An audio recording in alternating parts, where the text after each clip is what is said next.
Stephen, I'm from G&D.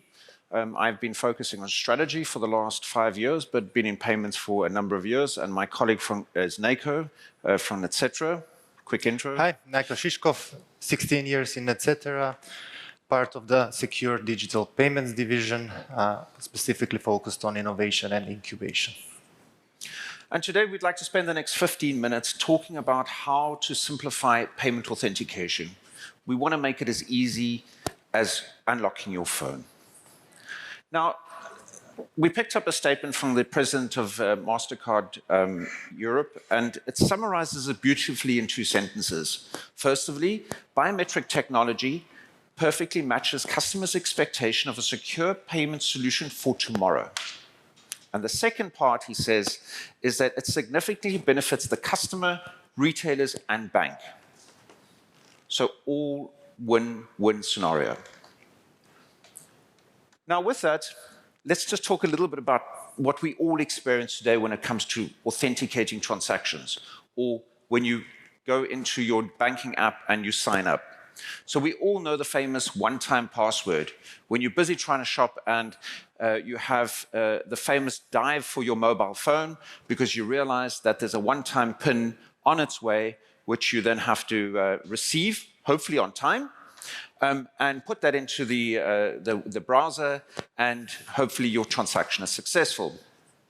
And these one-time passwords are fraught with a number of different risk parts to them: SIM swapping, phishing, and the like.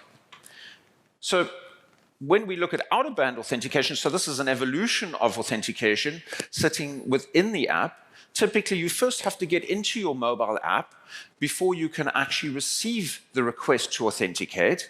And in this case, what we're talking about then is receiving this notification. Yes, it has a hell of a lot more information in it about the transaction you're busy doing, and you can then approve or decline it on your mobile phone.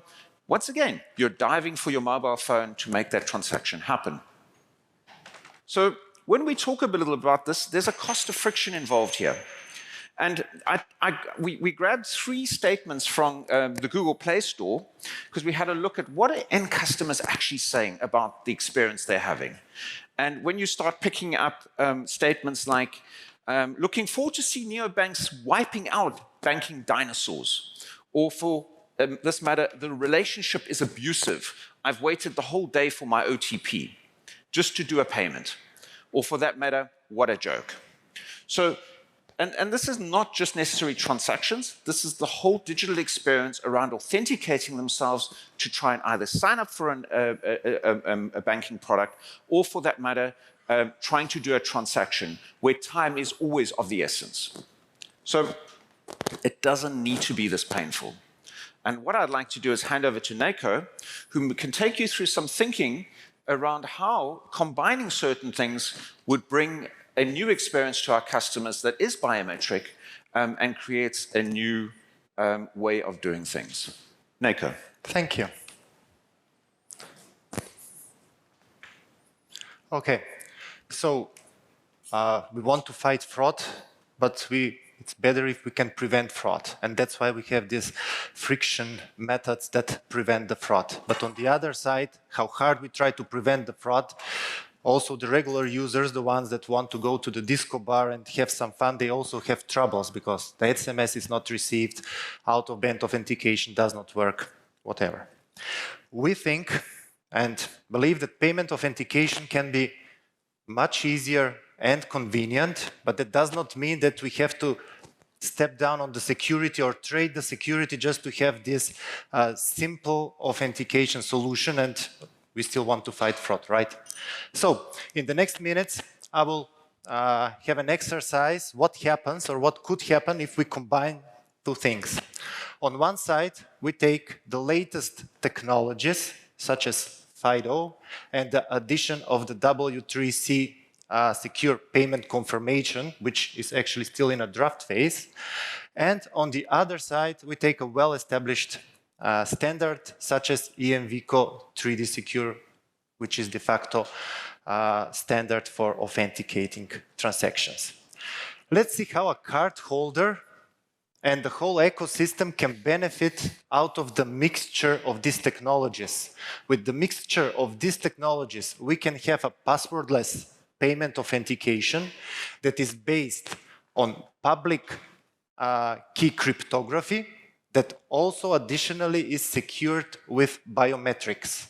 And more importantly, this can be performed on the same device where the payment was initiated. Of course, in order this to work, there is some action that the cardholder and the ecosystem needs to do, and we go with the first step.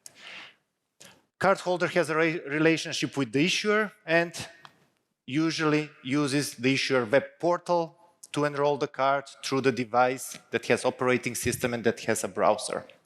In order the issuer, the bank that issued the cardholder a card, to enroll or to enable them for this type of authentication, introduces a special component that is called FIDO server. The FIDO server has a capability to trigger a creation of a special key on the cardholder device that also is known as a passkey. And this passkey is stored on the cardholder device securely, while during this process, the bank or the issuer associates this key with the profile of the cardholder. So the bank knows that this cardholder has the key on the device. And the cardholder can associate multiple devices to this card number whenever they feel they need.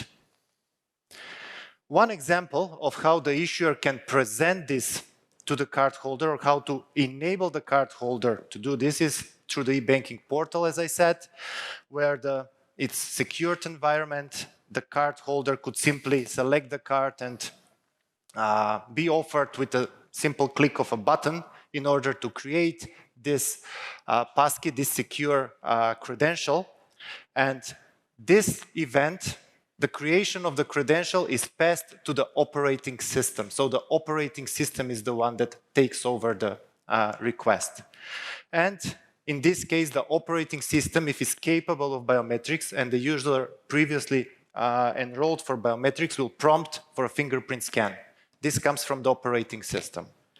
After scanning the fingerprint, the passkey is created, is securely stored on the device, and then the cardholder can use it to make payment authentications on the merchant side. So this happens only once. The issuers, are there any issuers here? Okay, so someone else needs to do this, not in this room, in order to enable the cardholder. But are there any merchants? Okay, cool. Now let's see how the merchants can benefit out of this.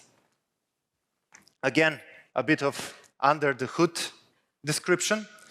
Cardholder still now uses the device and wants to buy something from the merchant and does this through the merchant's web shop. Fills in the card, clicks the checkout button, sends the payment credentials, and there is a payment authentication.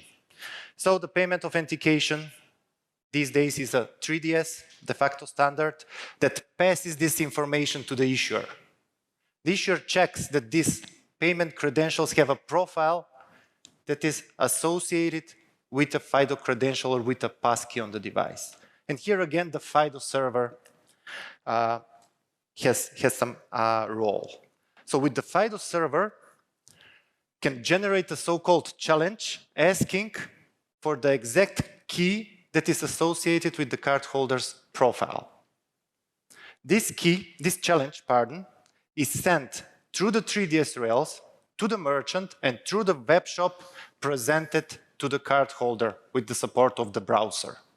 If the cardholder wants to sign this challenge, it will grant a specific action to use this saved, secured passkey and generate a proof saying that, yes, I'm the one that holds this passkey. And this proof, again, through the web shop, through the merchant, through the 3DS rails, is sent back to the issuer. Again, now the FIDO server checks the proof and sees that it's really signed from the passkey that is associated with the cardholder's profile. If that's the case, simply instructs the issuer to approve the transaction, and then the merchant proceeds with authorization. How many of you think this is very complex? At least one, two. Okay, but let's see what's the cardholder's experience. That's what we are striving to improve. I mean, I could argue about the security, about the underlined protocols. We can definitely have a discussion afterwards how this works and what's at stake. But let's see what's the cardholder experience. That's what we are all here about. So, nothing fancy, just another web shop. We all know that the simplest, the oldest way is to use the card credential, but this is what happens. We have a click, and we have a fingerprint scan. And that's it. That's what this complex exchange that I explained previously results for the cardholder. But that was too fast. This is a real example where all the components are connected, of course, in a demo environment. I mean, let's take a closer look. I will add artificial delay now. And let's zoom in. So what just happened? The secure payment confirmation dialog is presented to the cardholder. And this comes from the browser. The UI is from the browser. And the merchant is triggering. No issuer challenge page. The information in this dialog comes from the merchant. The next step is the operating system asking for a fingerprint verification to unlock the passkey. Scanning the fingerprint, and that's it. So that's what the cardholder does. So, do you think that this method has a future? Do you think that this may be the next type of payment authentication that everybody would use? But I don't know. Quintin knows. So yes, I think one of we've got some statistics to support this. I think a really important point to take into consideration is that why now? Why haven't we done this 5 years ago? And I think the answer is really simple. If you look at the FIDO Alliance, and it's some of the best brains in the world that get together to write the specifications around biometrics and biometric authentication. You've got the likes of Apple, Windows, Google, just to name a few. Most of the browsers now support this technology because of W3C. So what it really means that the vast majority of the users out there, the device that they have in their hands or the laptop they're using will support this. That's what has really changed. This is why we can start looking at this now. 5 years ago, not every device was supporting this. You couldn't do it on the web browsers. You could only do it in native apps. And this is what was the blocker. And this is why we still had to rely on passwords and OTPs. So onto the statistics, just to try and support, why would we really look at this? What is driving the market? In 2026, 52% of the population of the world will have at least done one online purchase. And there's a 3% probability that there's going to be some kind of fraud and the transactions will be declined. This has a direct impact on, obviously, conversion, which is ultimately why we're doing this. Merchants need to be paid, and they need to sell their products. Secondly, in Germany, in the last 12 months, 70% of people used their PC or laptop or desktop to purchase something online. With W3C, we're now able to address this specific segment. So what does that bring? It brings enhanced customer experience. Then, if you look at biometrics, 86% of people are comfortable with using some form of biometrics to verify their transactions. What does that bring? That brings elevated security to the game. And lastly, 83% of people who shop online want a better experience than what they did 5 years ago. And I think it goes hand in hand with the fact that we've made transactions more complicated. Why? To mitigate some kind of risk or fraud. And I believe using FIDO-based authentication, biometrics, simplifying it how Nakjo has described, will bring us to the point that we're able to simplify the transaction process reduce cost and complexity, and at the same time create what we're all trying to achieve is high conversion and great customer experience. So in a world of e-commerce, biometrics, we believe, is the next big thing. And it serves so many points: the security, the convenience, and fast authentication. And with that, I would invite you to come and reach out to us, myself or Nakjo, or our team who's here, and have further discussions on it, because it is really an emerging technology that we can leverage. Thank you. Thank you.